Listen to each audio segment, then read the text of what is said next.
Hello, everyone. Hello.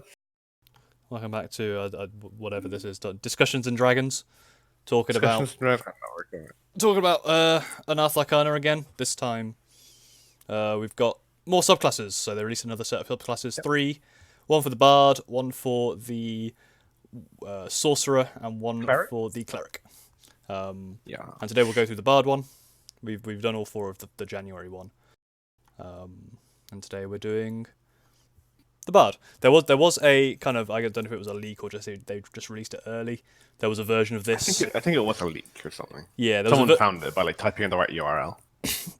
Yeah, so there was that, and this is quite different to that. So just make you aware that sometimes if you've seen this before and gone, hang on, this doesn't look right, you probably saw the old version. This is the version we're going to talk about.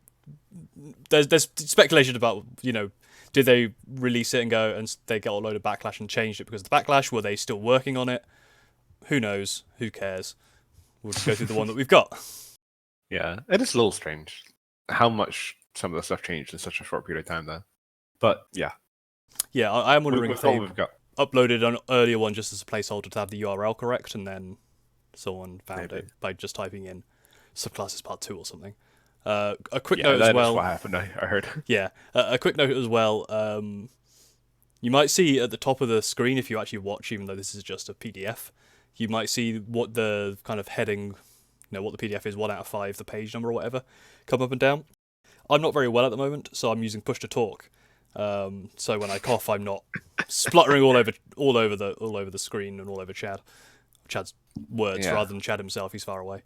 I am far away. Unfortunately, whenever I press a button, that will come down. If it's gone away from an activity, it will come back down when I press push to talk. So I apologise for that jumping up and down a little bit. Shouldn't be too much of a problem. So just to let you aware that I'm a little bit ill. You might be able to hear it a little bit in my voice, but again, Chad will do most of the talking anyway because he's the smart one. I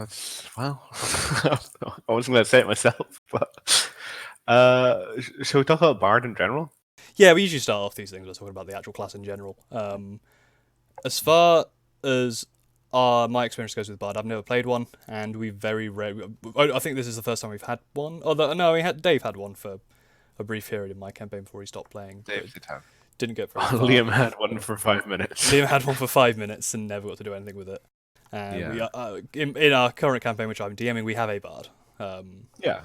So we don't have too much experience around it. We've kind of looked over what they do. I did play Bard for one shot as well. And you played a Bard. I played that lawyer. The Eloquence subclass. Yeah, that was a previous UA, isn't it? The Eloquence. Yeah, it was. That was an interesting one as well. What do you think of Bards in general then? There's a lot of, I guess, memes. I wouldn't call it memes. I'd call it, there's a lot of we talked about stereotypes of classes in the past, where with monks and paladins. Bards have a kind of bad rap, I guess, similar with rogues, where bards are the horny. Well, I mean, it depends what their performance skills like. The rap might be quite good. Good. You should be a bard of shut up. Oh wow. No, but they get a bad rap. They're all the constant jokes about them trying to seduce the dragon. Yeah. Or just constantly trying to get into the pants of anything that moves. Being cocky, and being cocky is kind of fine. It's most of the kind of, I guess, sexual stuff, which gets brought up as in jest a lot more. And that's the kind of stuff where not so much turns me away from playing a bard, but there's that to consider. I guess the other thing with bard is it's difficult to play a bard. At least the way I would want to play a bard is if to play a bard without being charismatic yourself. I do kind of see that, yeah. Like with a lot of things, you could play a bard and just be like, my character. This sort of thing saying my character would say something, that would persuade the other guy, and you can roll persuasion if that's how you kind of play your games. But it's difficult to role play as a bard without already being someone who is quite good with words. Especially when it comes to performances. Obviously, if you've just got, you don't have to bring your own loot or anything. But cutting words, for example, you got to actually Yeah. probably think of something, or just say But you play a strum from your guitar or something, or it's a fun opportunity for roleplay and from that perspective. But the bard stands out very strangely to me in this, like, the position it has in D&D has never really bled into other like media as much, right? Like bards are not in as many other games as all the other subclasses are, or the other classes are rather. yeah, yeah, that's true. Probably because it's For how much D&D has inspired all these other games. yeah, it's difficult, I guess, to make a bard that doesn't just feel like a wizard with a guitar, I guess. In these kind of games, maybe. In video games, especially, that's It's true. it's It is difficult very to translate what a bard does into a purely mechanics-driven video numerical, game. yeah. Like, how would you make a bard in World of That's Warcraft, true. for example? Like, it's just going to be a buffing wizard, really, or Yeah. buffing mage, or like a buffing priest or something.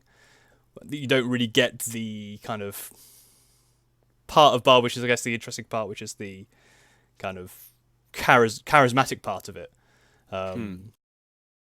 which I get gets lost in translation. But for D&D, there's quite a lot you can do with bard.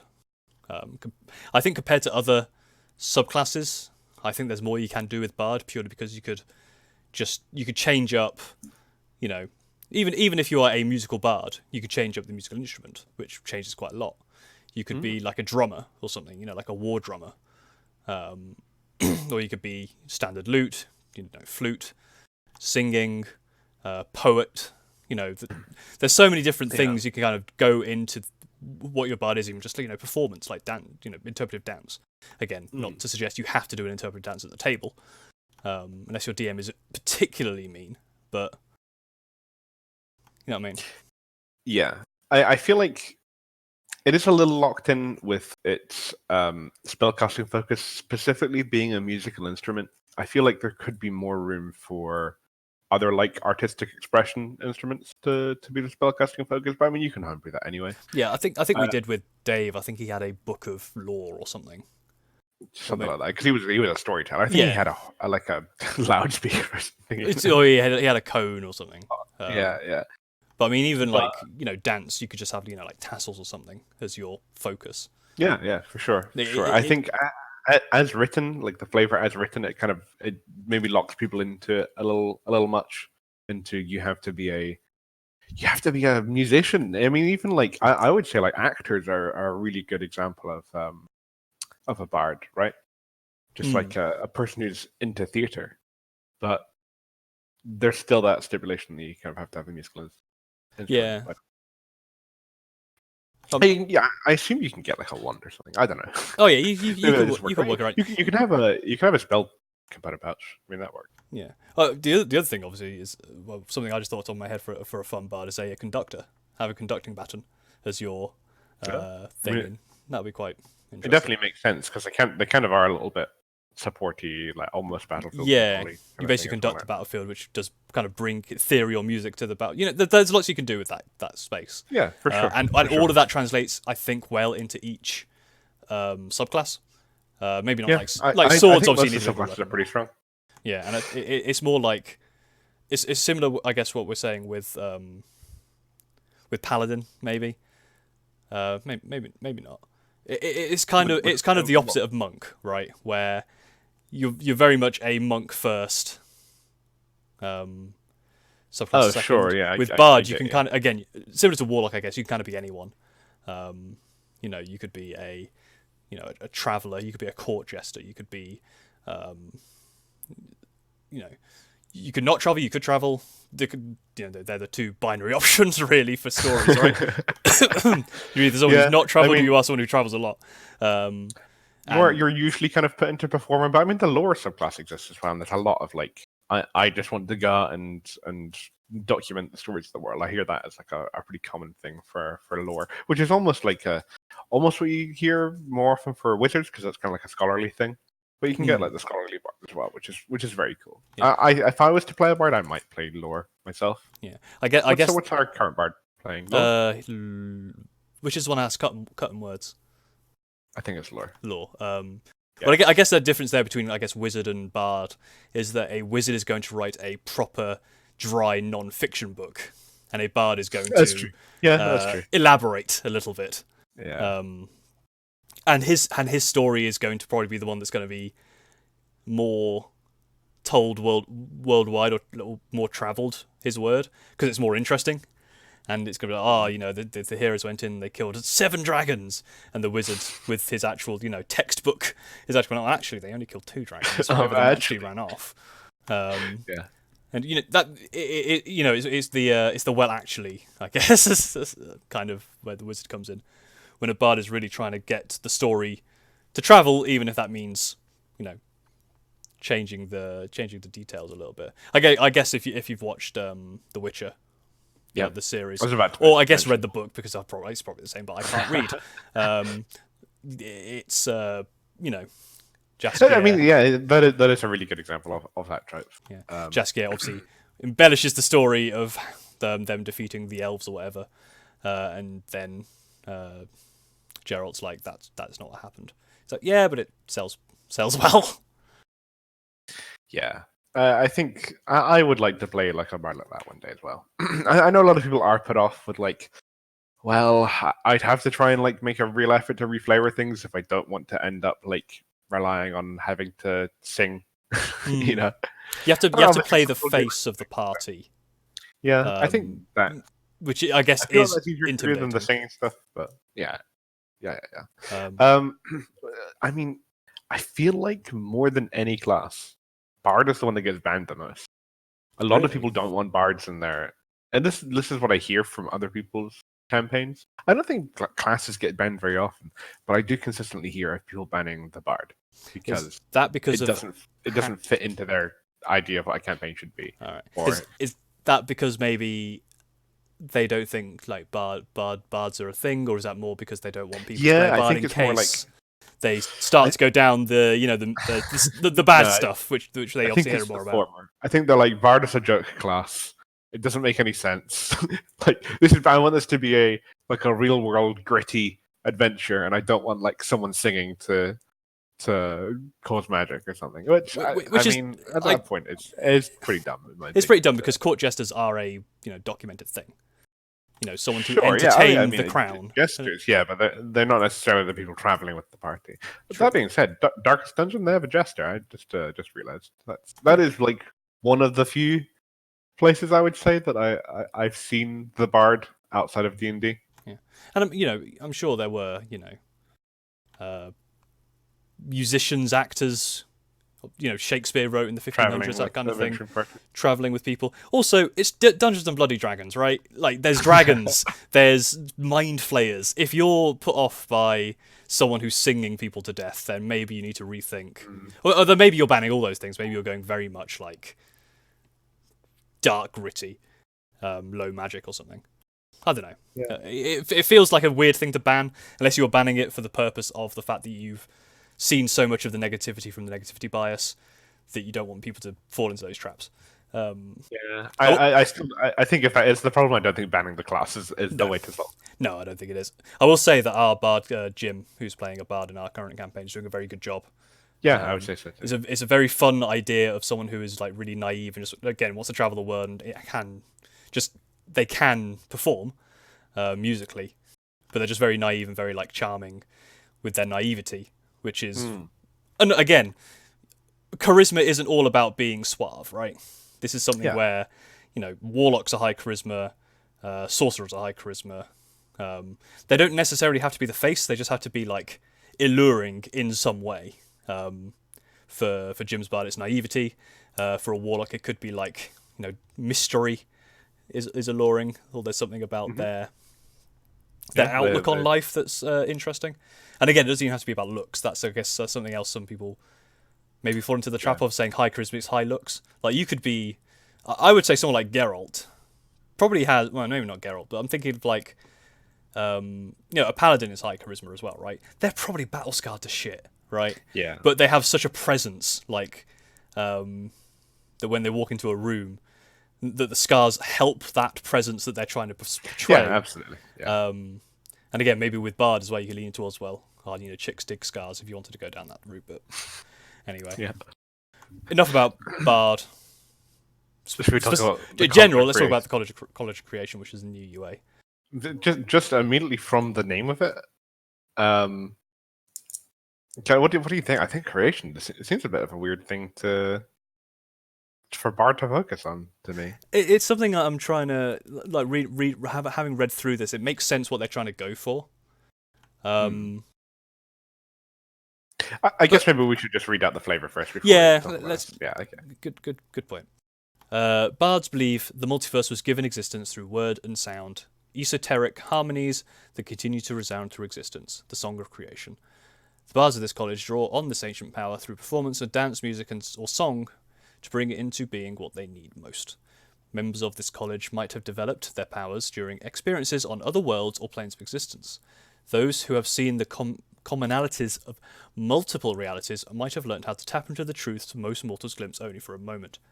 Alternatively, the bard might find themselves out of step with their own home plane, reality or time, their connection to elsewhere allowing them to manipulate the space around them.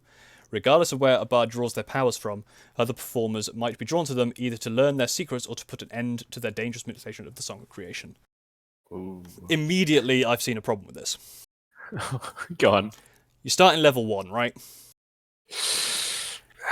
And you don't get us into level 3. You don't get us to level 3, but whenever you make a backstory, you're kind of already... You should have in your mind what you're going to be at level 3, right?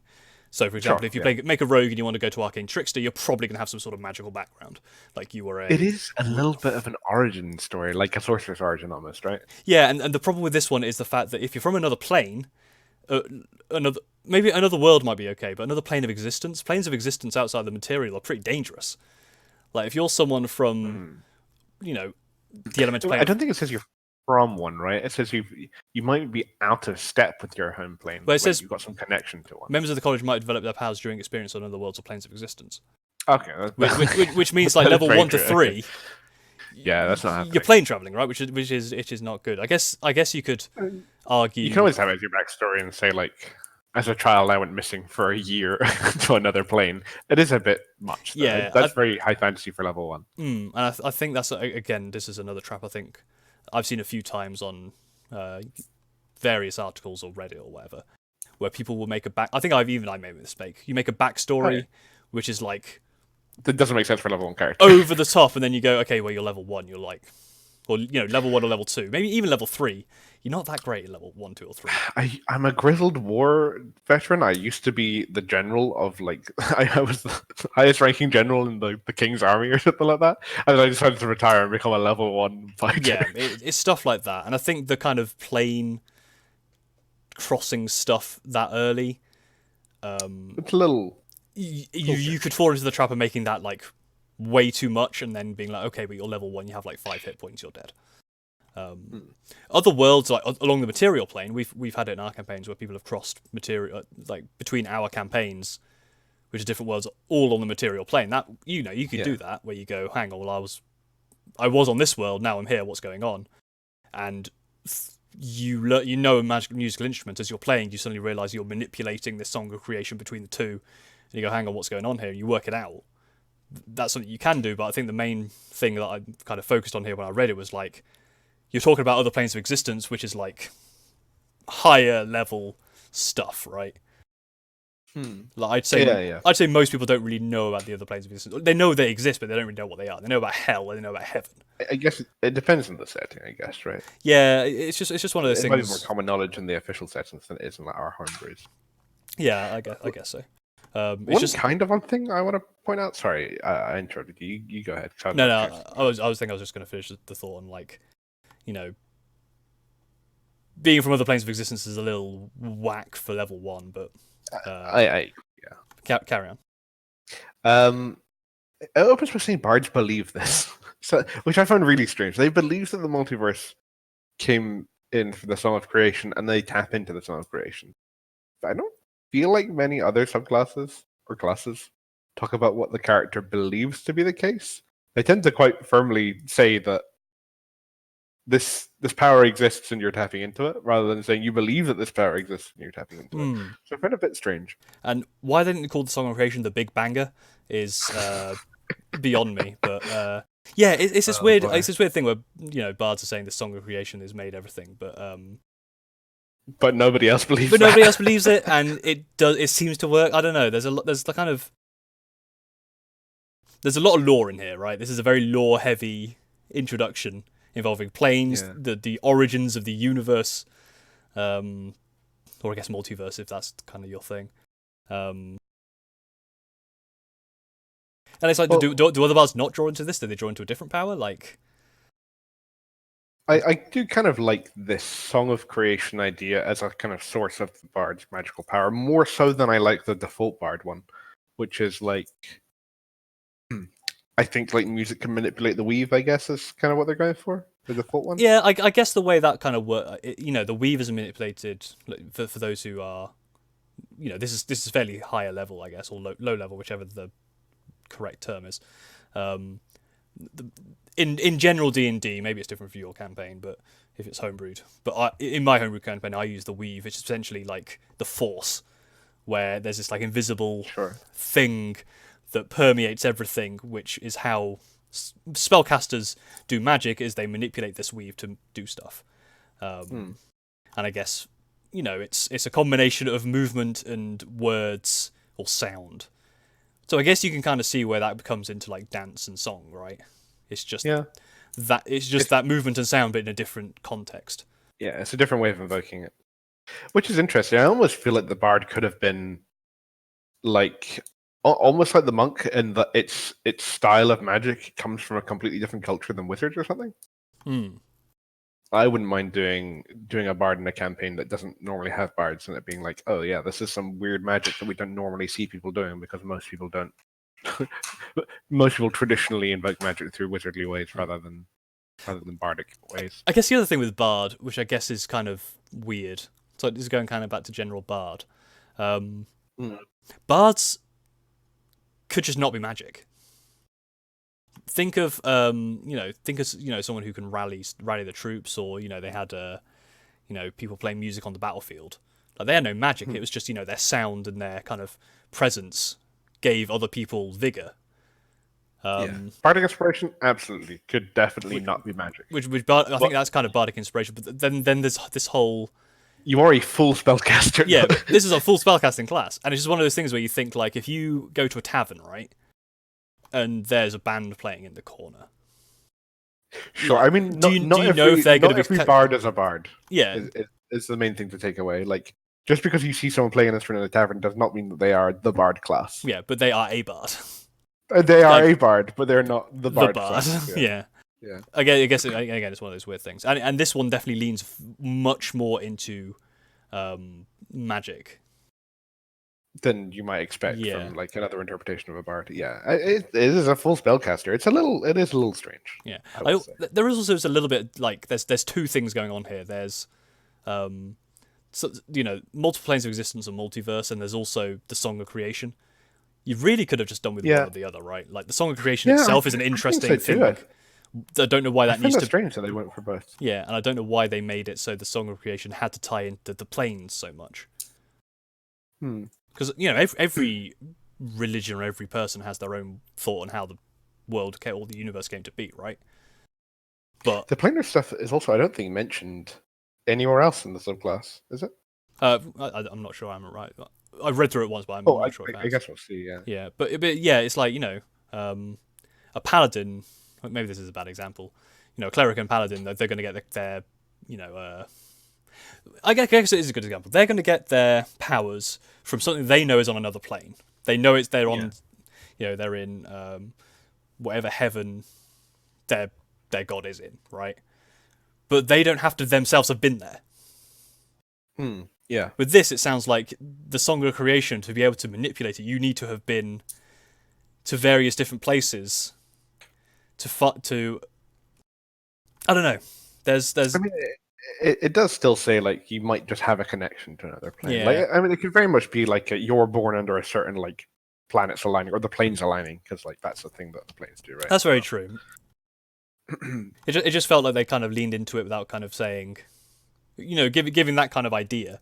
Like, a lot of the other ones we've seen in the subclasses in part 1, pretty much all of them had something in there for you to roll on a table.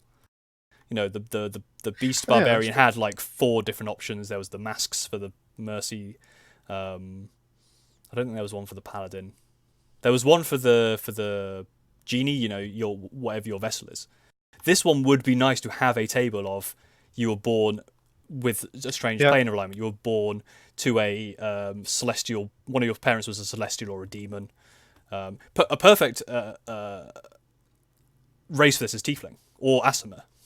Someone who has lineage from demons or celestials, right?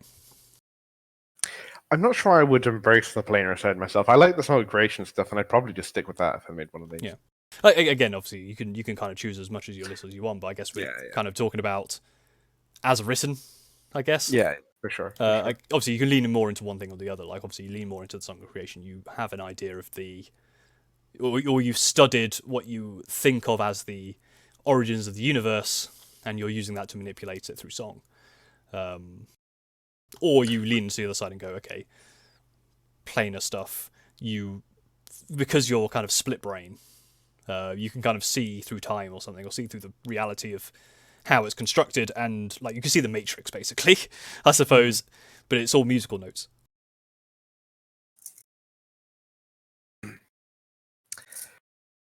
It's, I don't know. Well, I guess we'll see how well the mechanics support this flavor. Yeah, it's a very maybe not so much. Yeah, it's. I know we spent a lot of time on this, but it's a very kind of different college. The other ones are all to do with a certain type of barding, I guess. You know, valor. Yeah. You know, spreading stories, lore, finding out the stories. Valor is more about heroics. Sword is about fancy footwork and performance in combat. Eloquence is. Most of these actually specify as if this college is a thing that exists in the world. Like, you are part of a greater mass of bards that also follow this kind of teaching, which absolutely is not the case for College of Creation here, and I have no idea why it's called College of Creation, to be honest. Yeah, it's a very strange one.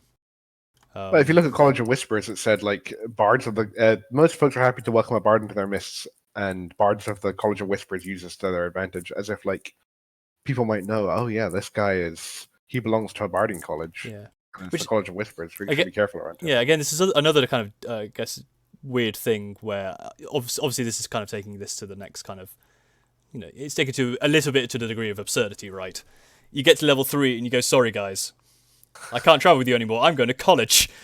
Yeah. Obviously, that's not the chances are you're in college. You've started at level 1. You've been through the college. But only when you get to level 3. I don't know anybody who's actually ever put the college itself into their barding background. But I guess if you are taking it to that level, it's kind of like you're level 1. You've been through the college, and you're now learning.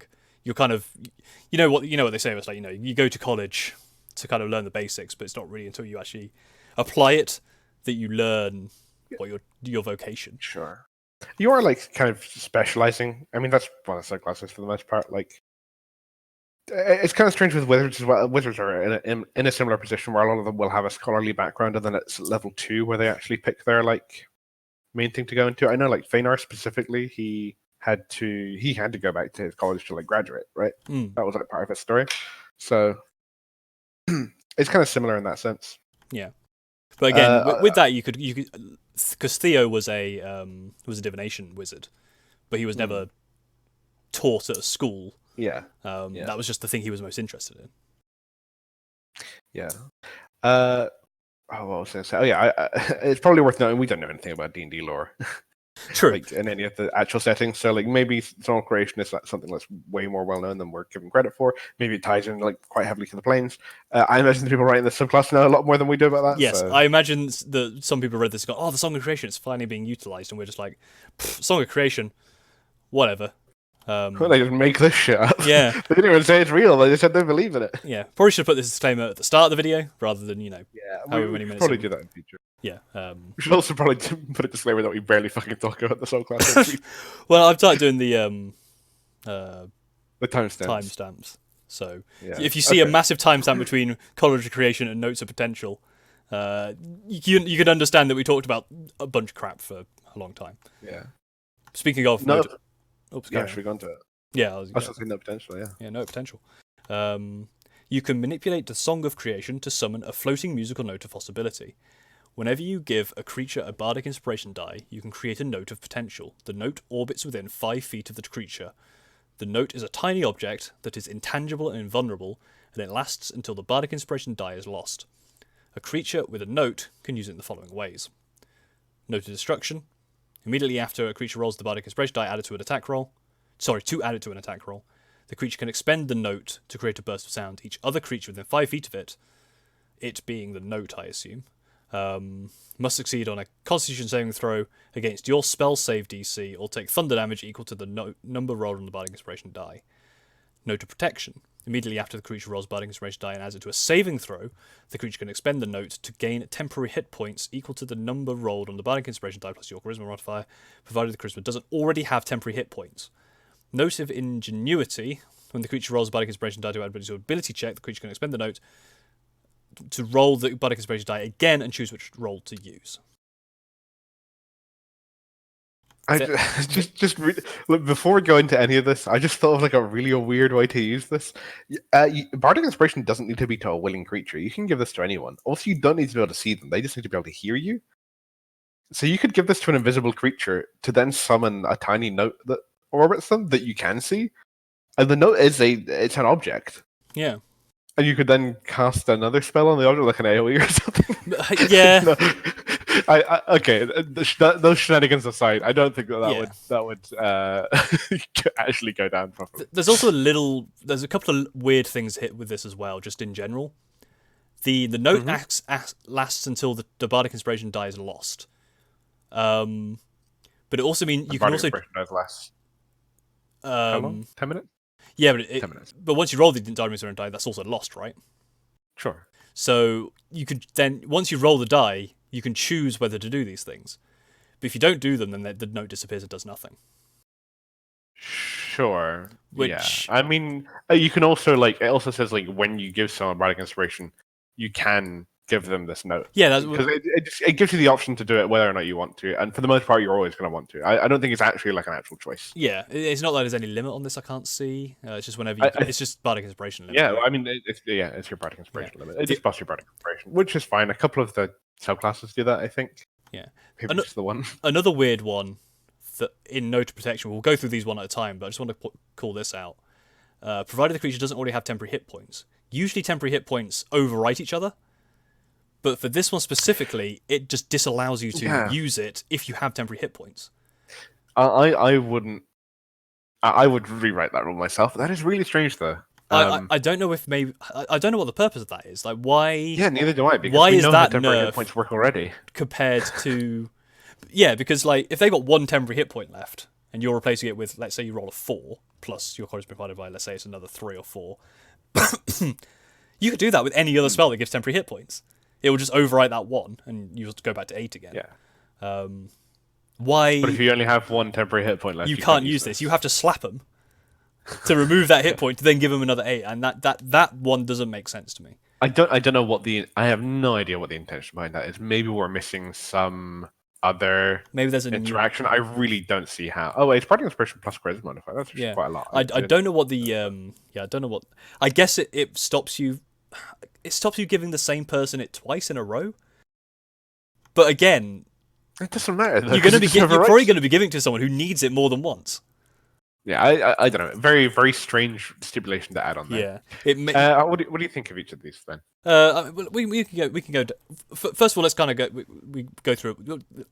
Sorry, tripping over my words. Yeah, I'm stumbling through my words here. We'll go through this kind of bit by bit. We'll start with kind of the actual note itself. Sure. Very strange, I think. Yeah. What, to have like a note just appear? A physical floating music note. I like it. I think it goes well with this idea of the Song of Creation. I think it's like one of the things that does kind of tie into it. Because you are creating something, right? Yes. You're creating an actual object. But even if it is intended. I would like it more if it wasn't just a musical note. Because previously it says it could be dance. And I guess I guess you're dancing to a beat, but then you don't have to play song for it to summon a musical note. Although I guess again it's the song of creation. It is a song of creation, yeah. But why is it not the But dance of creation? it does go back to the same thing we said about Bard, where they're a little too locked into the music aspect of performance rather than necessarily other stuff. If you did want to play this as like an interpretive dancer, I mean, to be fair, so many of the Bard's features are like if someone can hear you rather than if they can see you. So there's usually something auditory about it. But if you wanted to play like someone who was speaking or storytelling, like we had, the note is a little strange. Yeah, I don't really know what you'd do instead of that. Well, yeah, that's the thing, is what we do instead of a musical. It's something if I cared enough that I wanted to reflavor it, I could probably come up with something. But I think I like the fact it is an actual physical object, and it's a very like strange thing. It's something that someone will see in combat go, "What the hell is that? Like, why is there a musical note?" But it's one of those things again which locks you into music when previously it said it could have been manipulated by dance, even though it's called a song of creation. I don't know. There's a little bit of like. I guess the other thing as well is like you think of this song of creation that invented the world. It's probably got notes that are not on the scale of humanity, right? Well, yeah, sure. Why not like make it one of those notes? Or yeah, you can make up a note, I guess. I guess if you wanted to be really daft and you were doing a dance, you could put a rest in there. No music, just a rest note. But I like it, but I also think that it leaves you. It gives you more work if you need to reflavor this. Sure. I think we're kind of different. Well, I think you like more structure, or you'd rather there be more structure. Maybe I'm speaking for you. I'm wrong. But I think we've spoken before where you've said like you would rather have rules that were very much there was a structure for what you could actually do, right? But that structure gave you more kind of like options. If they are presenting an idea, I like that the mechanics support that idea well. And like, I don't know, like mechanically, if these necessarily like the actual things that these things do particularly tie into anything. They're just kind of like random buffs, really. Like it literally could be anything, as opposed to like the way of Mercy Monk. It's quite easy to say, okay, is this feature something that is merciful? But what you're getting here is the flavor completely comes from the way it's the way the note looks, right? I mean, the note could be anything, but the effects of it don't necessarily tie in to the flavor specifically. Yeah. On to the next ones, they definitely do, because obviously the next things are about creating stuff, so that makes a lot more sense. But I mean, this could be anything, and it could be reflavored really easily. Yeah, I don't know. I like reflavoring things a lot. I'm always like looking for. I like to look at the mechanics and think, okay, can I translate this to something completely different? Yeah. Note of ingenuity: a light bulb, and then when it goes off, the light bulb turns on. Yeah, perfect. Why not? Note of destruction is probably just some sort of like heavy guitar riff because that's cool, and it's also thunder damage. Note of protection is like a or something like that. I don't know. But again, that's not one note. That's probably like several. It's a chord or something. Sure. And, okay, in terms of the mechanical effectiveness, this is buffing Bardic Inspiration. So like anything that's buffing it is good. There's just extra stuff on top. So unlike with the Beast Barbarian, we don't need to talk about is this actually useful. They're all useful things. I think they're like pretty decent. I think I don't know how often people use Bardic Inspiration on an ability check, but I know if they're gonna specifically go out of their way to do it, it's because they really want that one to to work, right? Note of ingenuity, I think, is very good, as I think is note of protection. Because even if you fail the saving throw, you've at least gained temporary hit points, right? Let's say it's a dex save against Fireball, and you're like, so that's useful. Oh, I need to save the dex. Oh shit, I failed. That's okay because I've gained whatever I rolled on this Bardic Inspiration. That plus Charisma, that gets taken off the hit, and if you save it, that's even better because you've halved it, and then you've taken that damage off. That's a very good point. Yeah. Note destruction, I think, is the weakest because unless you're doing the shenanigans you mentioned, where you're throwing onto someone else and no, I don't think that's actually ever going to happen.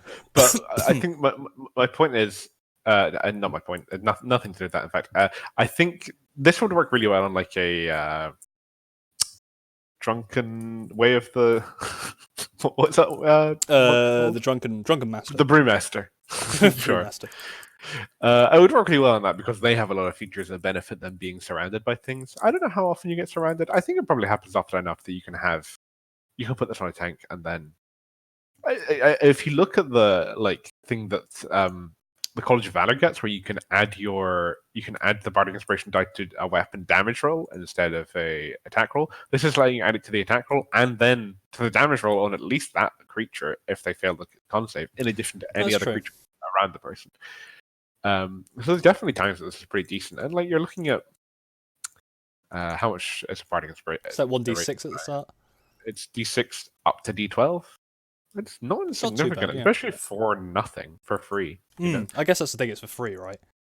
Yeah, it's just a free thing on top. And they're always going to decide when they want to use this. You can use any three of them. It's not like it has to be decided upon you giving it to them. It's not like you're saying, I'm giving them a note of destruction.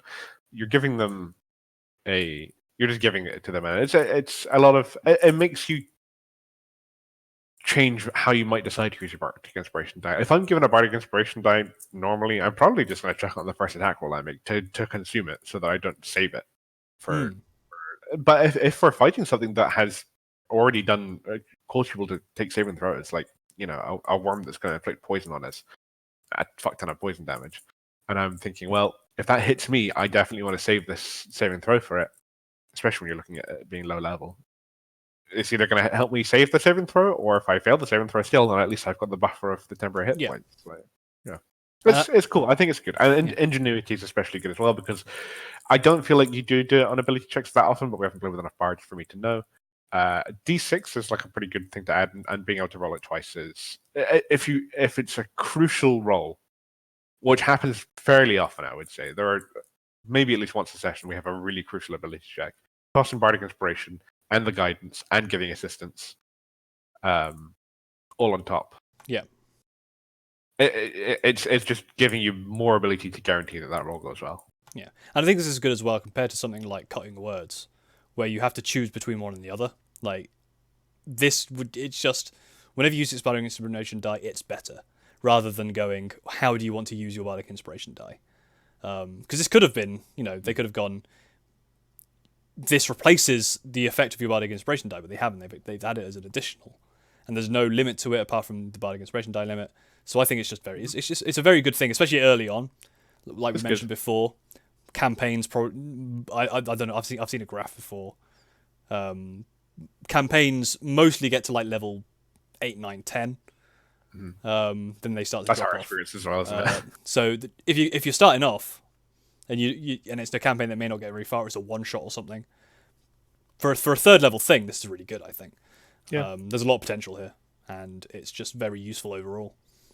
The bards do get some pretty strong abilities at these levels. Cutting words, as we mentioned, I think is very, very good. Cutting words is all right. I say cutting words in itself is probably worse than this, but they do get 3 extra skills in College of Lore.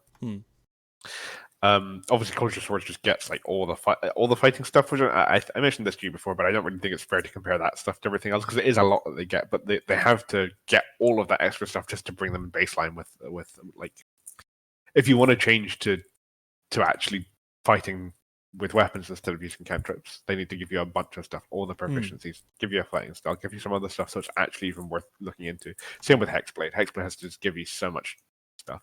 Yeah, Hexblade gives you too much stuff. And I guess similar with clerics is when it's a cleric that's going to be in combat, they usually give you proficiency with either heavy armor or martial weapons or both or something. Hexblades get too much. I think we'll have an entire video on Hexblades at some point, because probably we talk about it all the time. No, potentially good feature. Yep, a strong feature. I don't think it ties particularly well into necessarily what they're going for. I don't really feel like it has anything to do with creation. Neither of these three, aside from the note being created, none of these three things have anything to do with creation. They're just good buffs to have. Yeah, I guess it's the thing with these is they are supplementing what is already being done. Sure. So if you're rolling that Bardic Inspiration die and you are getting you're being inspired by that bard's music, I guess the way you make that note and tie it into the song of creation, that song of creation knows, or can get manipulated by an action someone else does. So someone attacks, and the way that note is intertwined with the song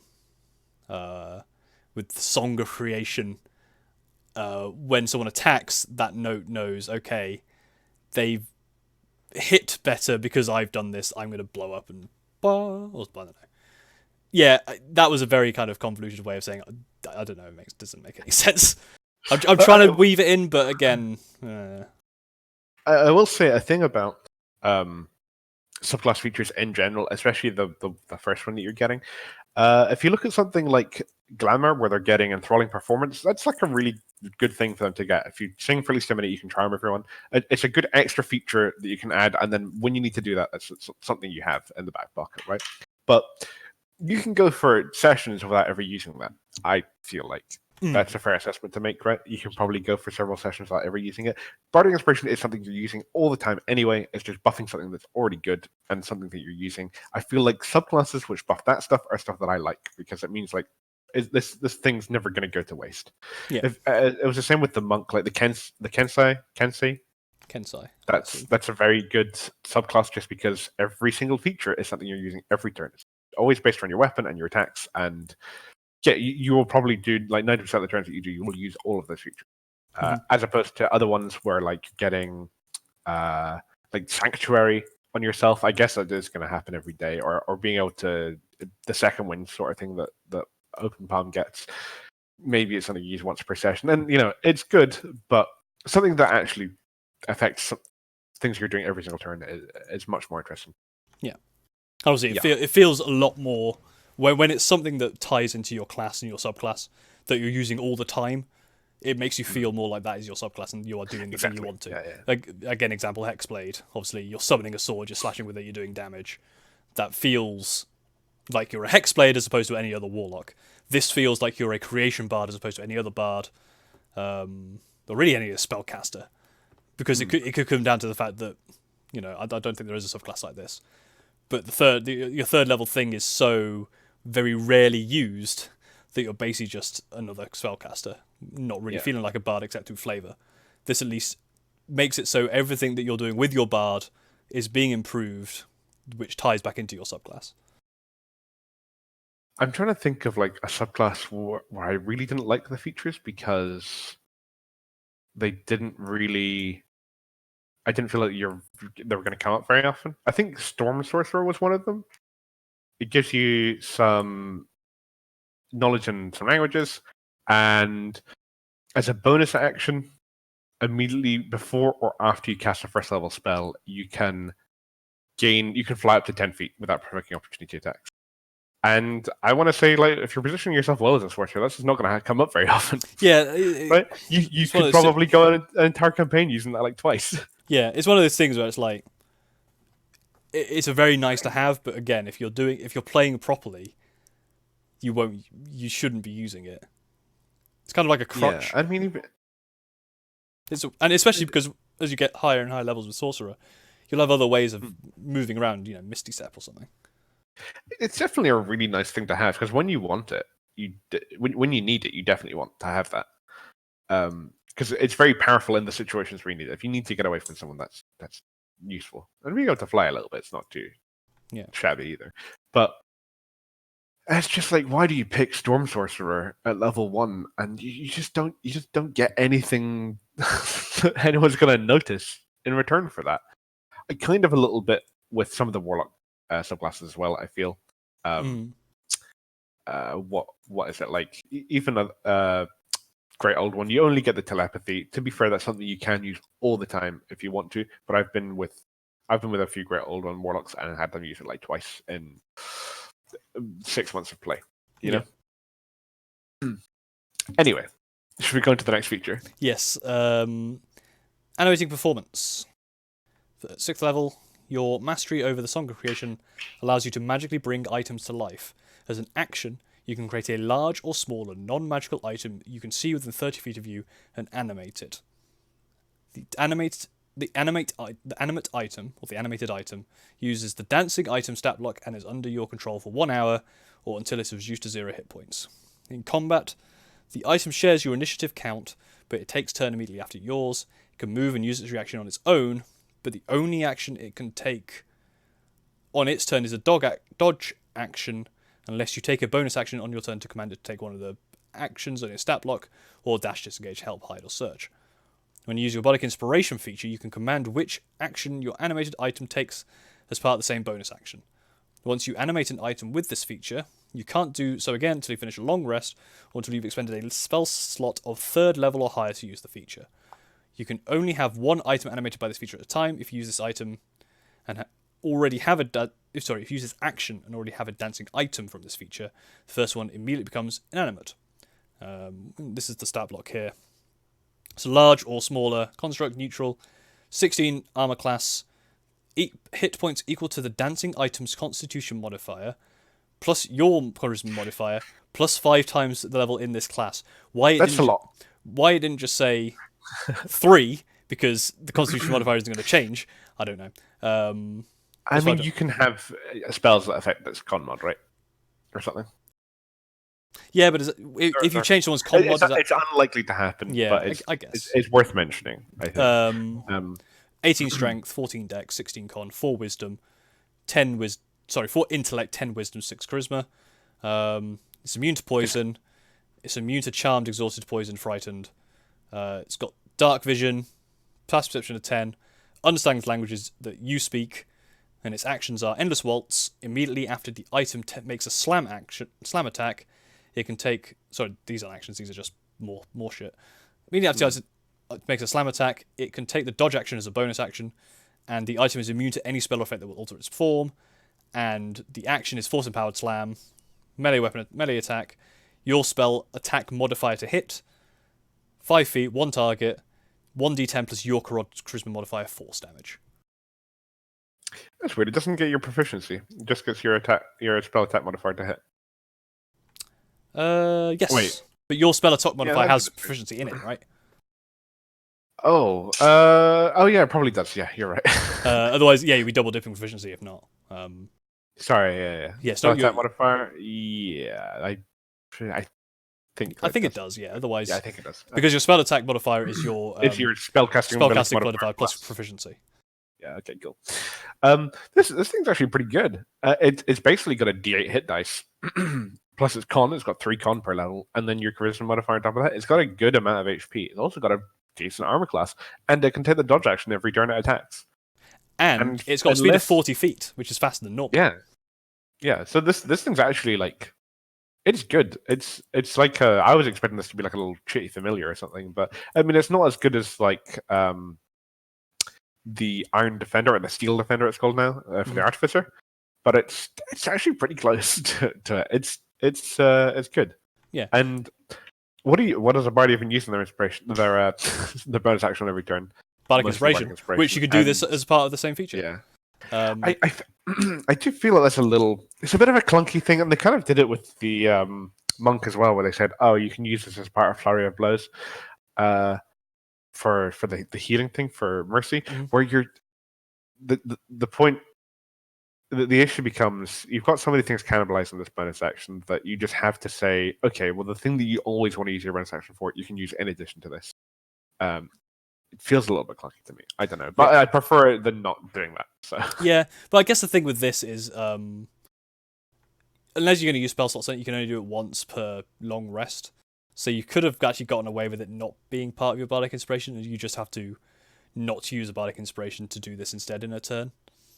Yeah, but anything that uses the bonus action, if this didn't have that, then this would be a lot worse because you kind of want to use your bonus action every turn in combat anyway. It's true. But I guess the good thing is that it lasts for an hour, so you could do this before combat. You can do this before a dungeon. It'd be pretty good for that. To be honest, a 3rd level spell slot for this in a dungeon, when you're level 6, not bad, I would say. Yeah. It's not concentration. If this was a 3rd level spell, it would be one of the best ones. Yeah, because it's similar to Animate Objects, which is one of the best 5th level spells, I think, which is ridiculous. One thing that this doesn't do that Animate Object does, one Animate Object will change the stats based on the size of the object you're animating. The other thing it does is it specifies if it doesn't have a way of locomotion, it will fly or hover, I think. It's one of the two. This doesn't have that. It just has a speed of 40 feet. I didn't actually realize this thing was large. I skipped over that part. It's large it or smaller. Large, it can be up to large. But there's so much wording around Animate Object in how it kind of deals with things that don't have legs or any sort of like wheel or any sort of way of moving. That's true. That this doesn't have, which they really could have just transferred in. Like, what do you do when this thing is? What do you do when you cast this on a chandelier? That's exactly the point, right? Like you can think about casting on a statue, very classic. Bringing a statue to life, they have legs, Table, they have arms. room. It's basically just but yeah, something like a chandelier or the one that we use a lot in, or that we think about a lot in Animate Objects, like cutlery, because it's tiny and it's good to have a swarm of it. And I guess the other thing as well is like Animate Object has its stats that change based on its size. Obviously, the smaller it is, the less health it has, the harder it is to hit. Where the huge things have tons of health, but they're really easy to hit. This is all the same.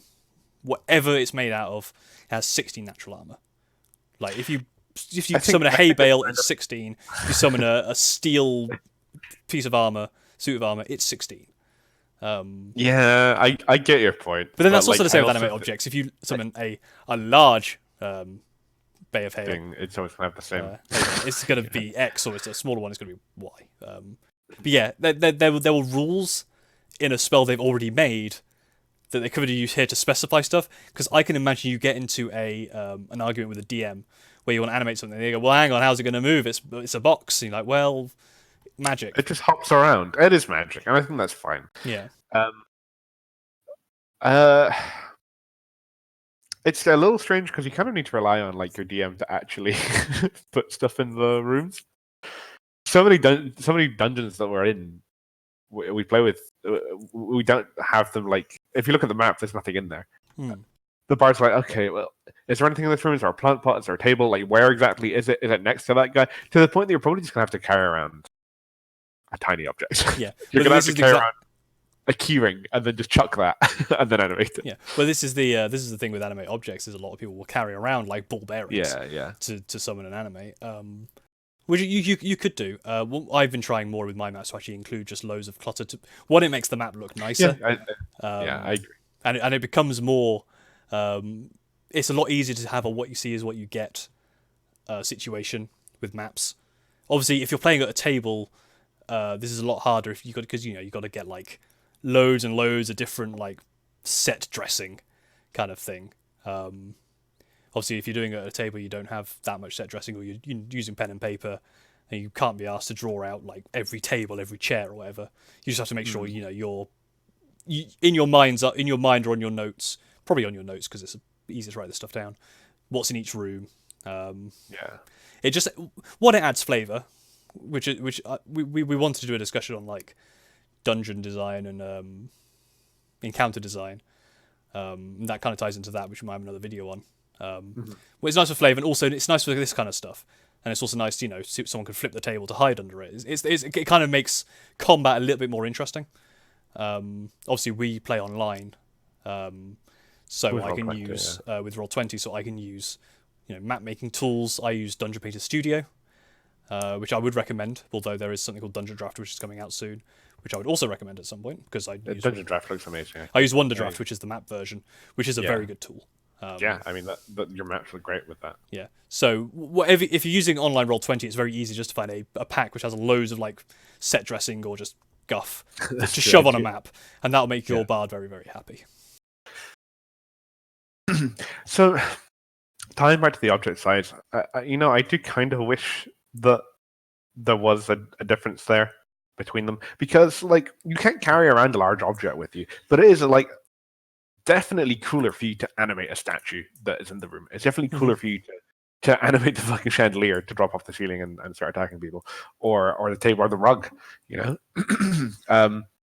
That is way cooler than carrying around a little thing. But for the most part, you're probably just going to end up being incentivized because you can, unless it's in a really good place. It could be on the opposite side of the room, and you could be like, well, it would be so cool to animate that statue, but it's more than 40 feet away from an enemy, so it's better for me to move and then just animate this thing that's in my pocket and then have that move over, because I have a lot more control over that. which is a shame because, like I said, you cannot carry around a large thing with you, not easily at least. So it would be nice for you to actually be looking around the room and thinking, okay, I would much rather have a large creature. What can I get away with as a large creature in this room? Even if it does take me like an extra turn to move it into range, would it be a better thing to do? Of course, the problem with Animate Objects is like the smaller ones are always better anyway. So. Yeah, and the other thing is with Animate Objects is depending on the size, you can animate more objects. You can either animate I think you get like thing that makes them better. You get like 10 quote unquote points. A huge object's like 8, but then the tiny objects are like 1. So you can animate 10 tiny objects, which are crazy good. They don't do much damage, but obviously with 10 of them swarming around, it gets pretty crazy. And as it ties quite well into Cleric, Forge Cleric, which I'm playing, because you can actually just flavor-wise create your own little whatever you want to then use as the part of this thing. I was going to make like a necklace on a chain, which I pull apart and then throw the bits around. That'd be very cool. Like that. What are those bracelets that people have these days, where they've got all the little charms on them? Oh yeah. I think they're called charm bracelets. Yeah, they're called charm bracelets as well. It's a good name. Anything else to say about animating performance? I think we've kind of like touched upon all the actual features of it. I think this is really strong. I think it's really strong, and I think it will. It's one of those learning experiences, both for players and DMs. If you're not a DM or you're playing in a game where the DM is making maps and doesn't really describe what's in the room, or maybe it doesn't matter to you, maybe you don't care, maybe you're just like owning a table. This is the dining room, and in your mind's eye you think, okay, this has got a table and chairs in it, and stuff like that. If you start throwing this out, the DM's going to have to start thinking like, all right, to make this feel good, I'm going to have to start putting stuff in there. And to counter this as well, if your big bad evil guy knows you as a party quite well, you go up to his throne room, he's removed all the furniture. Because he's like, fuck that. It's one of those things where you can really work it well into the story. Everything is nailed down. Yeah, you work it quite well into kind of the story of the campaign, right? And a learning experience for both you and the DM, because you want to obviously learn, like, I've got this thing, now I need to be thinking what is in the room, rather than just entering a room and going fireball or something. You now have to start thinking, okay, is there something in here that's worth making a dancing item? Or should I just use the thing should I use the thing in my pocket? Yeah. Which unfortunately I think detracts away from that too much, because it's just so easy to do that, and there's no disadvantage to doing it in the first place. And to be honest, there's a straight up advantage just to doing that, because you can position it more easily yourself. Yeah. So which I would prefer if it had to be a large object or something, like when you're going into a dungeon, you take an effort to like haul a fucking table on your horse on the way there, so you can animate something to go into it. Yeah. or just hope that you find a statue earlier on or something like that. I would prefer that. It's one of those things, right, where if this was like large or medium, it would probably still work. I think because it can go or maybe even small. I think because it can go down to tiny. Yeah. Because small objects are still, a gnome or a halfling is a small creature. A small object is still around that size. So you probably still can't carry one if you're one of those races. Another option you could do, which may be quite interesting, you have someone like a barbarian have armor of doffing, so when they start combat they can take it off and then you animate the armor. I don't know. Oh boy, then that's crazy. Yeah. Does it say a non-magical item? It does say non-magical. Okay. Yeah, smaller non-magical item. Yeah. Okay. So never mind. Yeah, it's a good idea though. I like it. To be honest, there's no reason you couldn't just allow that anyway. Yeah. Something you touched on that I kind of want to talk about in general is I have this weird thing where it's like I like to think of encounters and places in the world as existing, and the DM designs it because it makes sense for that place to exist, more than I like to think the DM has put this in this encounter because it is good for my character. Yeah. I don't know how I would feel if, gone into this room and there's a wardrobe in the corner, and every single room there is an object that I can cast animate or that I can cast dancing item on, to the point that it just becomes like, it's not. I don't feel like I am making use of a class feature of mine in a cool and interesting way, when the DM is just always enabling it in that way, you know? Yeah, I guess it's one of those things where you, as a DM, like, you don't want to make it so it's a cupboard in a cave. Like, you enter a cave and there's a cupboard there. You go, Sure, okay, that's okay, weird. Or a wardrobe, and that's a bit weird. But if you know, and then when you enter the bedroom, you don't want to be like, you go in there. There's standard stuff and a wardrobe. Hint, hint. If you kind of just if you dress your sets, just run your sets. If you dress your sets thematically in, again, at the start of this I said it's Dungeons and Dragons. It doesn't have to be realistic, but generally a bedroom's going to have a bed, a wardrobe, a chest of drawers, a bedside table. You go and you set that stuff up, and it kind of leaves the bard to do what it wants from kind of that option. But it's also something that where you can start considering. It's the kind of thing where you will actually have to start considering that, rather than just thinking, oh, it's a bedroom. You kind of have to think in your mind's eye, okay, what exactly is in this bedroom, and where in the room is it? Because that's the thing the bard is going to ask you. More so, it's less. I guess I didn't put the point across correctly. It's less putting the items in there for the bard to use. It's putting the items in there and knowing where they are in the room. So when the bard asks you, you already know where it is. You don't have to go like, oh, it's nearby. 50 feet away from this creature. Yeah, or it's it's just too far away. You know, you have to design your combat and your encounter maps or your sets or whatever with this stuff in mind, so that you're not trying to fudge it at the time to either help or hinder the party. Yeah, I think for the most part, like this encouraging someone to populate their map with bits and bobs and objects and stuff, it's just a good thing for the game to do anyway. I think it mostly just is a positive that adds to the stuff. But I think my point comes down to, and this is something that we had to deal with in a campaign I've been in before. The brass brazier. The wizard needs a brass brazier. How they walk into a dungeon, the first thing they find, there's a brazier on the wall. It's made of brass. Oh, really convenient. You know, it's like that's a little thing where the first time you come across a brass brazier, you're going to know the DM only put it in there because the wizard's looking for a brass brazier. You know, and in the campaign that we played to like 8th level. I think we played to like 3rd or maybe 4th level. With the character who needed the brass brazier, and we never found one, which is meant he could never use Find Familiar.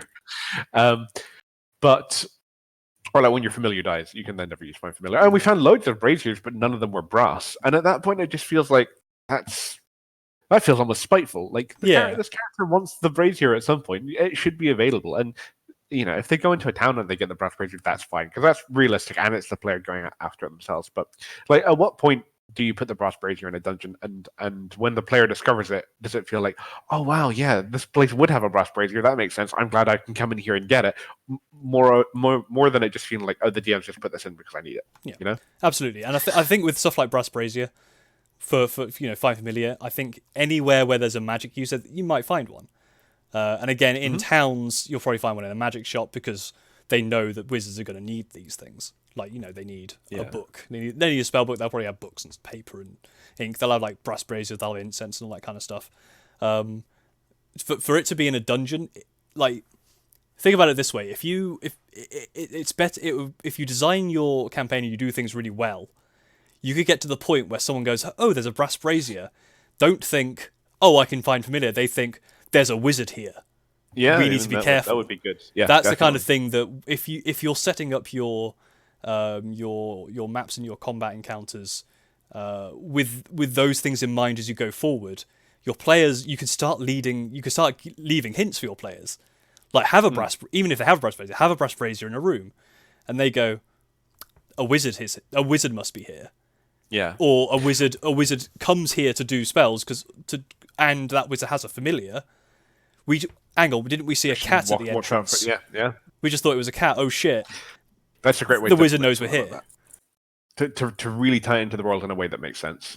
And this goes into like part of the encounter design stuff I was going to talk about. But wanted to do a video on, especially with things like magic items, and we spoke about that before. How for magic items, it's really important to for the magic item to make sense in the place that it is, for it to actually be useful, probably for someone in the party, because if you get something that isn't useful, it doesn't feel cool at all. And there was a third point as well that I've completely forgotten, but there was like trying to get that the balance between all three of those.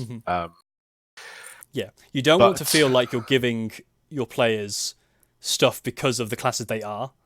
Yeah, but you also don't want to be.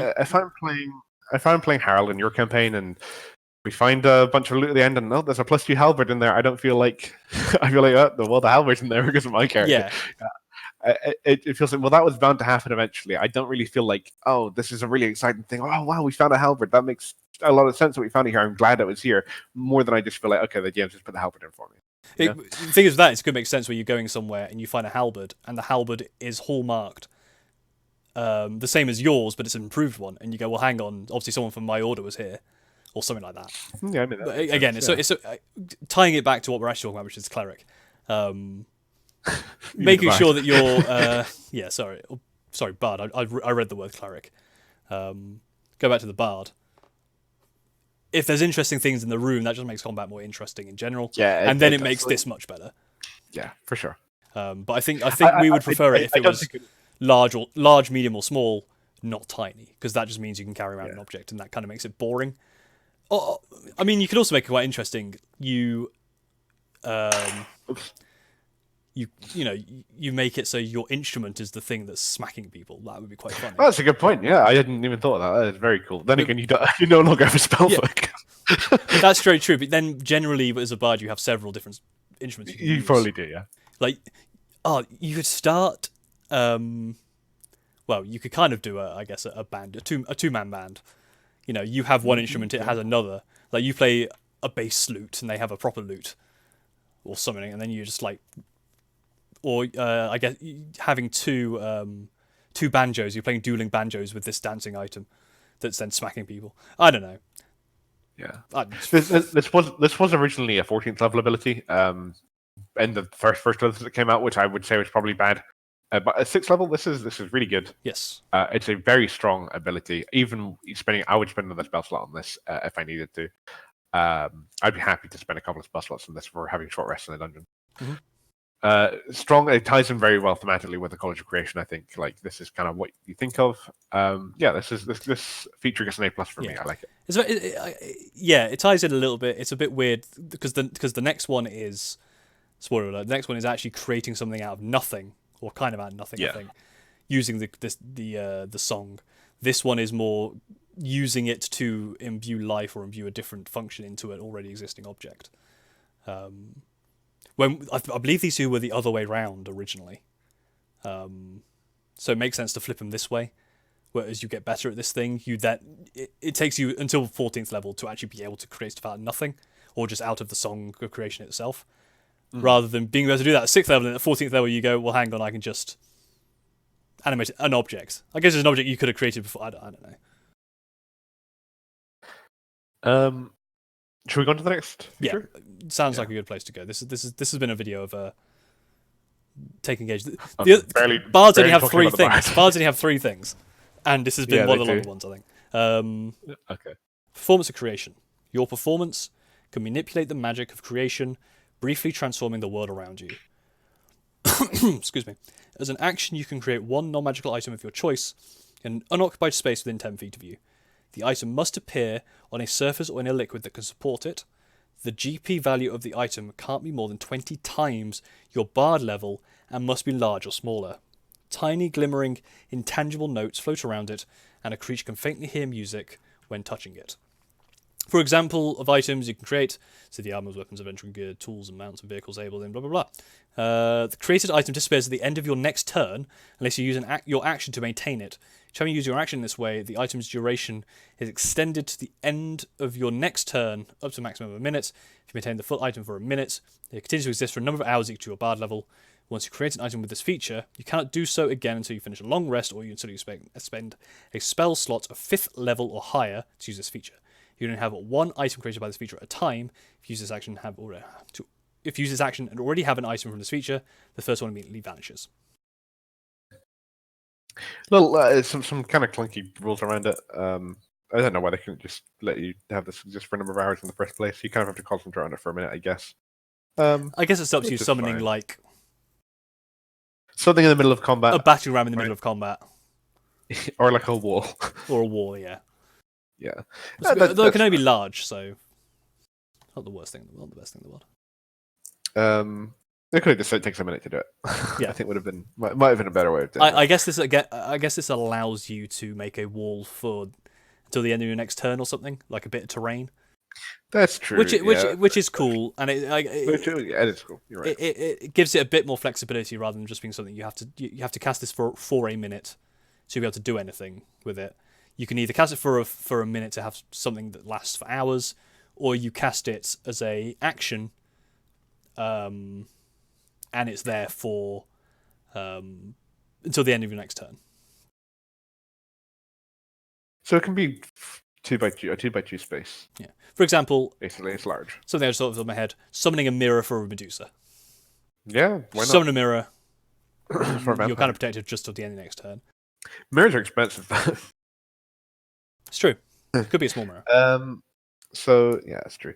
GP value can't be more than 20 times your bard level. So you're getting this level 14. Is there any way of working that out? 280.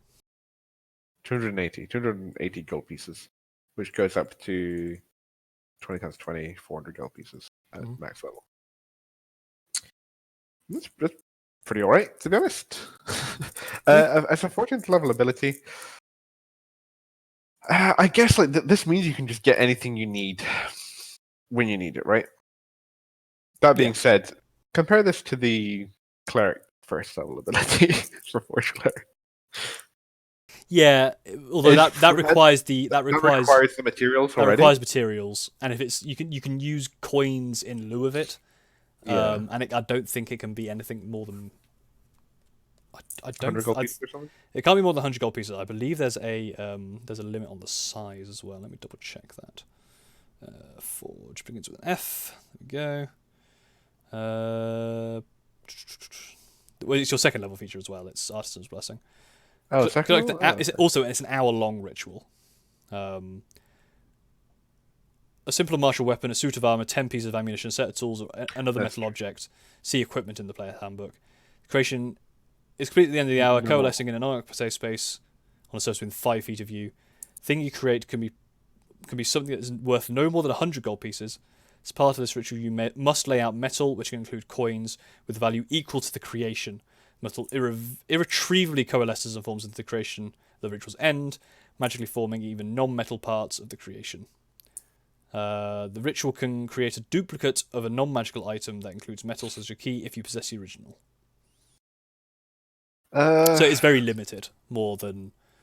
I feel like a lot of the times you might want to use this, you end up using it like kind of a similar way to the cleric would anyway, apart from you could just create it out of nothing. What about like making a cage appear around someone? Yeah. Something that makes... At 14th level, though, you can kind of already do better things than that. With you can just hold person or hold monster, right, at that point. Yeah, kind of, yeah. I don't know, but there's no saving throw for forming a cage around someone. That's true. But then again, they could already break open the cage unless you're making it out of, like... They could, but if you're putting it around a wizard or something, maybe not. You can even like put the wizard inside a barrel or something, you know. But then they could like misty step out, right? You can only misty step somewhere you can see.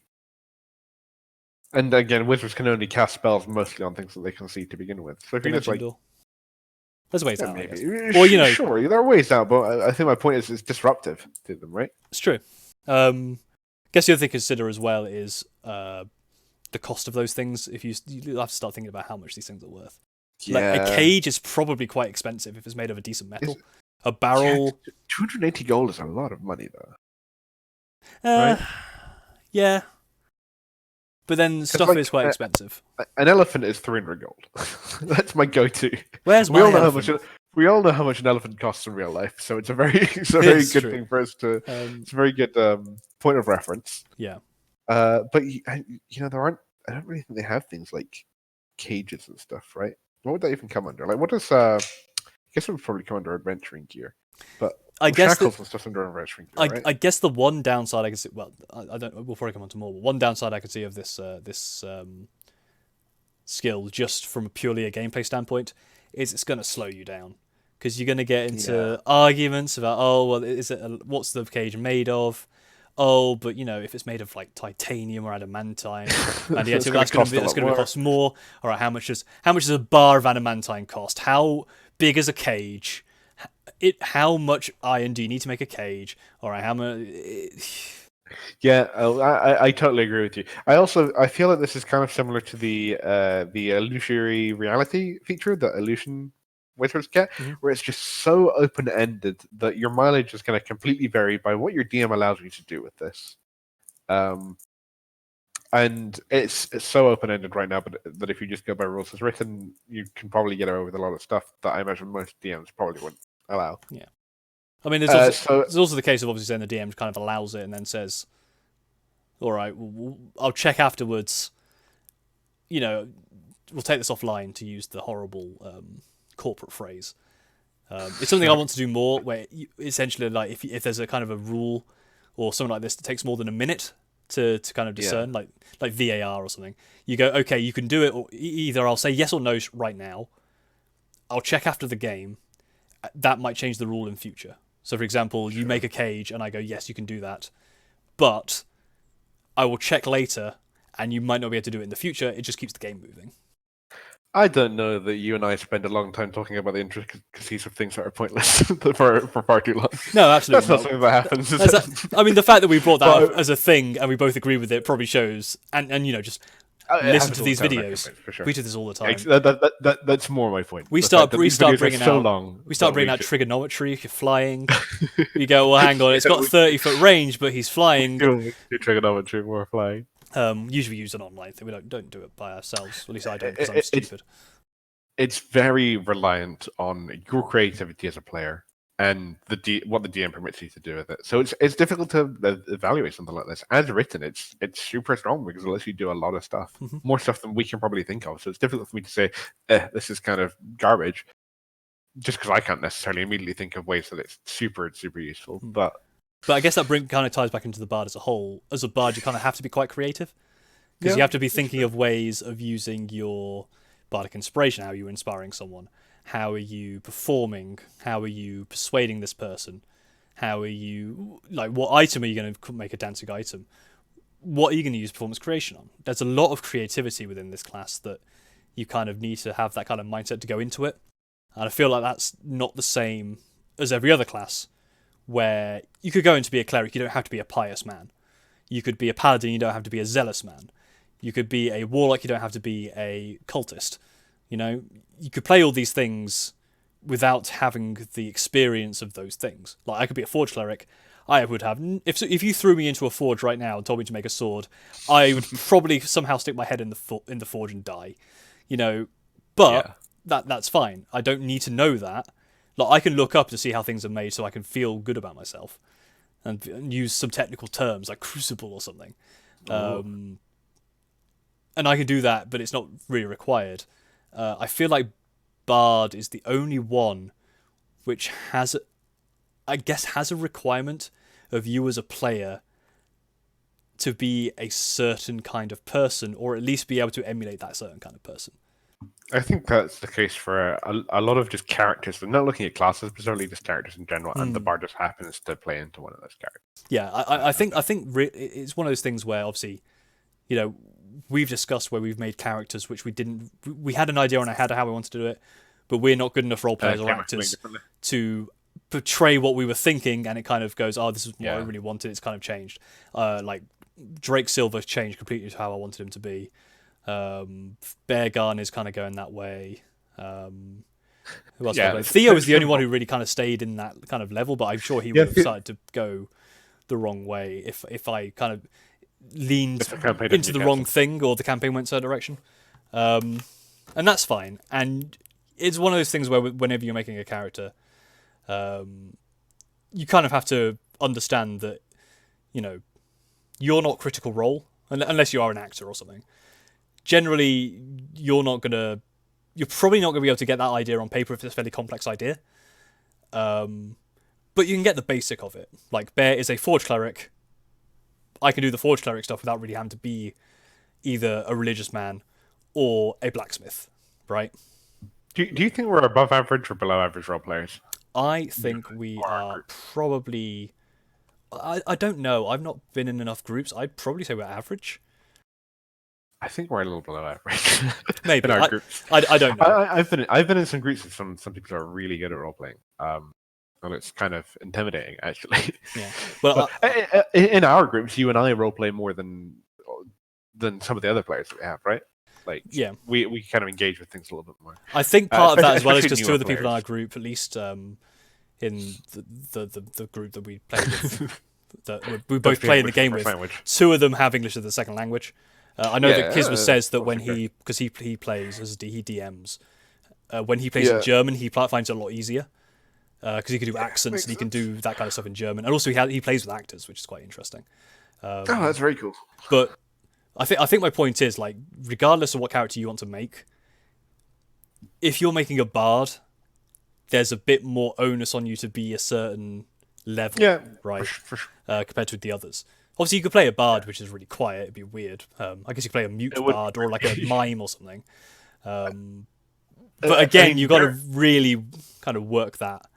Because again, lots of things say if you hear things, if you're a mime, you're kind of boned. But I think the point I'm trying to make is, like, regardless of the character you're trying to make, all the other classes don't require you to be that thing. Whilst with a bard, you're more required. I think maybe I'm wrong, but I think to play a bard, you No, need to I be in I a get what certain. you You mean. need to be a certain personality or have a certain mindset or be able to do a certain thing. It's Unless why a you lot of really people unless shy you away from really it. change the character.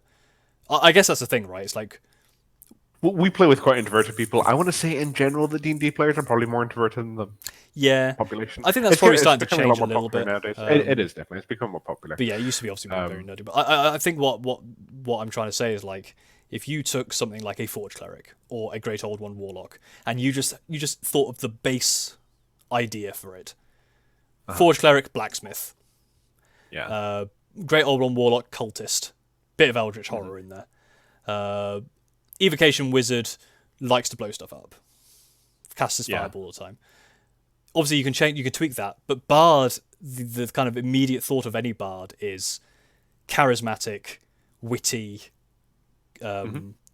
possibly suave. It's at least witty and charismatic, and that's it's stuff kind of that's strange. difficult to act upon unless you are not already those things. Yeah, it's kind of strange because charisma is like the most common caster stat in D&D, 5th edition at least. We know what to You've say. got your Obviously, bard, you've got your sorcerer, you've got your warlock, and you've got your paladin, all using charisma. But bards definitely it ties into their class a lot more. I would say that that are like the face of the party. Maybe that's just because I haven't played with a sorcerer who's a good face. true. The sorcery flavor has definitely been more of a reclusive person.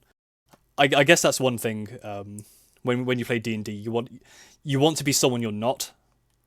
You know, Yeah. it's escapism, which is probably why so many things are high charisma. Because this is going to sound mean. D&D players probably have no charisma in general, lower than average. Again, probably changing these days. It's changing these days, and I think that is more of a stereotype. Traditionally, I yeah, of know course. from myself that I'm not a very charismatic person. Neither am I. That's why we've never played a single charisma-based caster. It's true. apart from I played a That's why we only paladin. talk to each other, because we're both low charisma, but we're on the same level, so we work well together. I mean, I can be witty, and so can you. You can be very funny as well. But to play that as a character constantly, constantly, and always be trying to find ways. It's the tricky balance to finding ways to make a funny joke that makes sense in the game, because we can make jokes all the time, you know, about stuff happening outside the game. especially meta stuff. Yeah, one of my probably my top DM tip ever is when you make a name, break that name down into every single possible way it could be said, because the chances are your party is going to make fun of a name. I don't think that is true. I think that is our party. But I don't think that's a universal truth. I think there is a universal truth there where, maybe not a universal truth, but I think there's a truth there where I think because Dungeons and Dragons in general, you're hanging out with your friends and you're trying to have fun, right?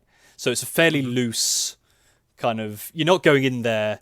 You're not playing a ranked game of CS:GO or Dota or League of Legends, right? You're not really you're not doing like mythic raiding in WoW. I mean, some people are doing that while we play D&D. Yeah, but my point is, like, you're there. You're not there to take this seriously, to like win. And if you do something wrong, you're not going to go, this is stupid. And if wife. and TPK. yeah, and if you have players like that, then speak to them. But there's a much more what's the word? Casual attitude when you're playing D&D. You're trying to have fun with a group of friends. You're telling stories. You're role playing. You're rolling dice. You're having fun. And I think that leads people. And again, I think this is possibly true for quite a lot of people, but it's definitely true for us, where we will lean into the meta humor, making fun of things, snipping jokes here and there. And maybe your table doesn't allow that kind of stuff, or kind of tries to nip that in the bud. But again, we're here to like laugh and hang out and have fun. We lean more into that, and I think that's where the name thing comes from. It's like every time I made a name, someone's made fun of it, unless I've made a really like boring name or a name that's like no way you can make fun of this name. And I think bringing it back to Bard, because funny enough, this point was going somewhere. Being able to play a bard and being able to be funny, but really only using the in-game stuff, that's hard. I think that's really hard. Sure, I'd say so. Because the other thing as well is you've got to make sure that, because you're making these jokes or you're doing these, you're having this wit, and you've got to remember that wit translates into the game. We've done it a lot where we've said something that we pretend to say in character, go, no, he doesn't say that. That was just a funny thing. If you're the bard, you have to say that, and you have to like kind of go with it, and you have to lean into it, and that's difficult because you could really like, I think one of the UA bards is like it's the College of Satire, and the whole point of the College of Satire is making fun of people. You make fun of the Lord, and then you kind of bone the whole party, but you also got, again, it would lean into kind of that's what my character would do, but I think that's a very difficult skill. And I think the Bard is the class which role-playing wise requires you to have the most skills outside of Dungeons and Dragons, in my opinion. And I apologise that that point was like 5 minutes long. Well, I was going to say, like, related to that, I've had characters where I thought, okay, I'm going to give them like a thing, and I'm going to think of like good early ways to implement that thing. And then that kind of like trails off after a time. Like Harold was supposed to be like really, he was supposed to like insult the other party members a lot, and he was kind of a bit of a racist character as well. And early on, I think that worked well, like in the very first session that he was in. And like that time that he called, he said he wanted to speak to Jacken because he was the only person in the party with the soft heart of a woman, despite the fact that we had 3 other female characters in the party. I like that sort of thing. That's what I wanted the character to be, but it's really difficult to consistently keep that up in a funny way. And pretty much all of the examples I can think of are ones that I kind of premeditated going into the session. None of them were really off the top of my head. Same thing with Nettie, with my character who was supposed to be this character who was constantly like thinking about everything as an interview. And how it's going to affect the candidate's chances and everything, and that worked well at the start, but it really dropped off, and I find it really difficult to like keep that going, and even if it needs to continue going, But like you can have, and this goes back to the thing about our character ideas and how they can change over time when we start playing them. Yeah, but it's something you have to think about with Bard, where it's not a gimmick, it's a personality, and I think that's a trap we fall into, where obviously with Harold being mean to the party, that's kind of a gimmick, and Nettie being someone who treats everything as an interview. You try and make that a personality, but you realize it becomes a gimmick that only really works once or twice. Yeah. When you're playing a bard, you really have to lean into making that gimmick the personality, and having that, whatever that gimmick being, satirist, witty person. Even if you want to lean into the kind of the hits on everything that moves thing, you have to make sure that it's something that you do sparingly enough to make it a recurring trait that doesn't overstay its welcome, or make it so you're doing different things with it and working it in so many different ways that it works with your character pretty well, kind of overall, which is very difficult, at least for us, and I'm going to assume that 99% of D&D players aren't trained actors or have any sort of acting, not even done like an improv something. Maybe you've watched some even comedy, without that though, I think a lot of other people can hold conversations and things better than we can, or a little less introverted than we are, maybe. Yeah, that's true. At least that's an experience that I've had in all of the other campaigns that I've played. That's fair. I would say that our ones are a lot more introverted and stuff. And when it comes to the meta jokes, I will say all of them, the other campaigns that I've played in have had like the meta jokes people laugh at names, and that's because I'm the only one doing it. I'm the only person who, if someone has a weird name, I'm the first person to comment on that. And I know that all of us do that, but I've never seen anyone else do it in the other campaigns.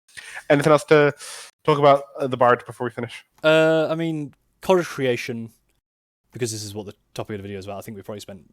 This is probably the video where we spent the least time talking about the actual subclass. Yeah, probably. One, I think it's because there's only 3 features. 2, I think the features are very, very simplistic kind of overall. It's your bardic inspiration has something bonus. You can animate an object. You can create objects. Very simple. But because there's so much kind of openness in those domains, it brings you onto conversations about how do you flavor this stuff, and how do you make your character do this stuff and that kind of thing, which I think is an interesting topic. Maybe we'll probably title this like, college creation and discussion on character, just to show that this really is a kind of 2-tiered conversation. Where yes, we are talking about this thing, I think we both agree this is a good subclass. It's strong. It's got a lot mechanically to do strong. with it. Like it's definitely mechanically strong. Yeah, none of these features really feel like useless. The first 2 features especially feel good. The last one, your performance is going to depend on how creative you are and how much your DM permits to happen. But they're all good things. I just don't. I don't know. I'm not feeling it personally. I'm not feeling the college creation so much. The latter 2 features do definitely fit into the song of creation idea, but if I want to play a bard, this probably isn't going to be the one I go to be honest. And if I want to play like a creator kind of style thing as well, there's a lot of things focusing on a forge kind of is based around creating as well. So is the artificer, obviously. I guess like the would it be enchantment wizard? I guess I don't know. Maybe one of the wizards. Maybe conjuration or something. I mean, even illusion, because they get illusory reality eventually as well. To the point that I'm just not really sure that I would play this. Like, I can't think of many characters a character that I would really want to play that where this would be the best option personally. I guess that's the thing that we kind of come down to at the end of these videos is, would we play this class? Yeah, it's our class, right? But we've always kind of, at least the past 4, it's been, would we play this class? No, it's not very strong, or like I'd rather play something else, or yes, it looks strong and it looks fun. This I think looks strong and looks fun, but I probably wouldn't play it. Yeah, same. That probably comes down to the fact that neither of us have played bards before, and I think we would probably want to play a more traditional or defined bard. Yeah. Part of it, I think, comes down to the fact that this song of creation idea is so paramount to the class that it would kind of warp your character somewhat. You're going to have to explain this to other people in the party. Yeah. Right? This is going to have to be something that you explain to other people. And it's not like with a cleric when you can go, so you say, explain your power, and you go, my god gives it to me. They go, okay. You have to probably start thinking about, what is the song of creation? Like, how do you explain it to people?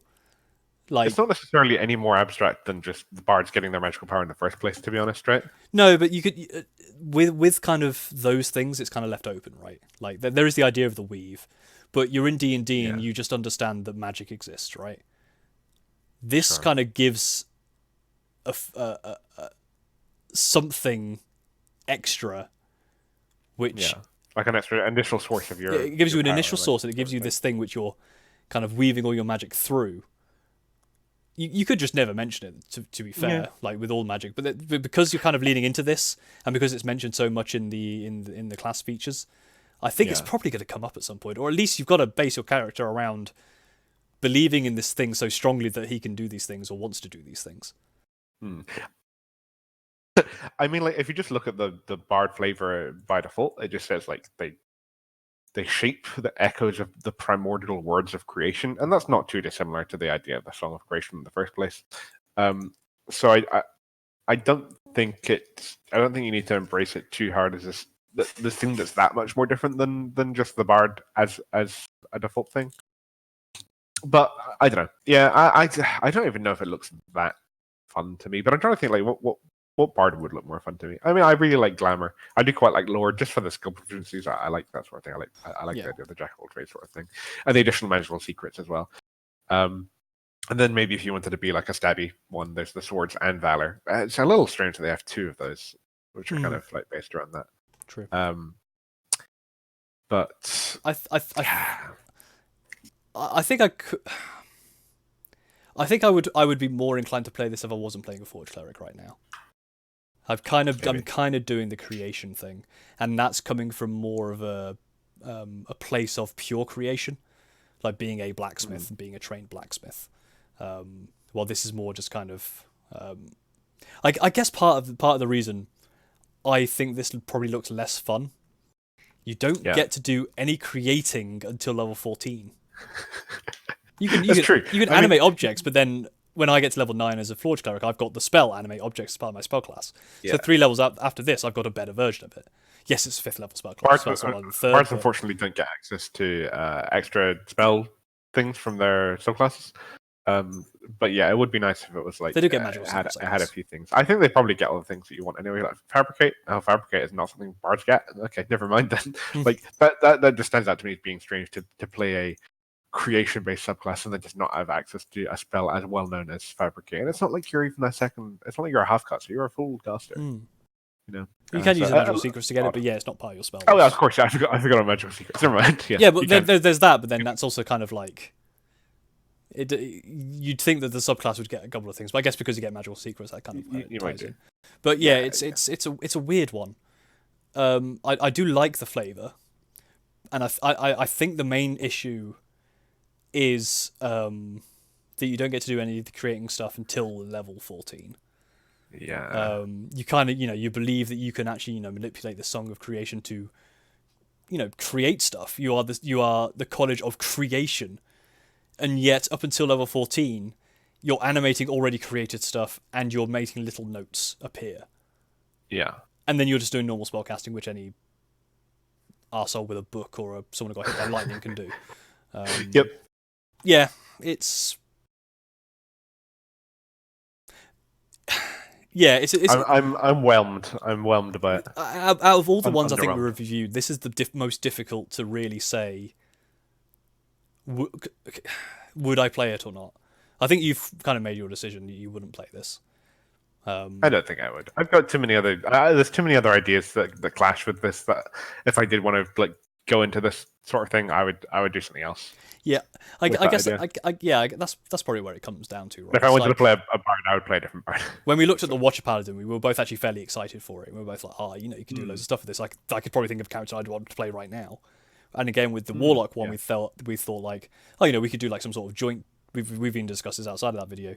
Yeah, there's probably some sort of like joint character we can make where one person's the Warlock, one person's like their protector or something.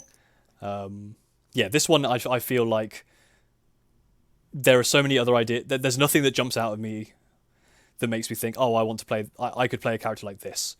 When what's jumping out of me here is Bard, and I'd play a different Bard. And what's jumping out at me is creation. I'm already playing one of those as a Forge Cleric. There's nothing in this that usurps wanting me to play a different bard. Maybe that's different for other people, and I think for those people who do think that they would want to go into the College of Creation, I think this is probably pretty good. I think you just got to kind of,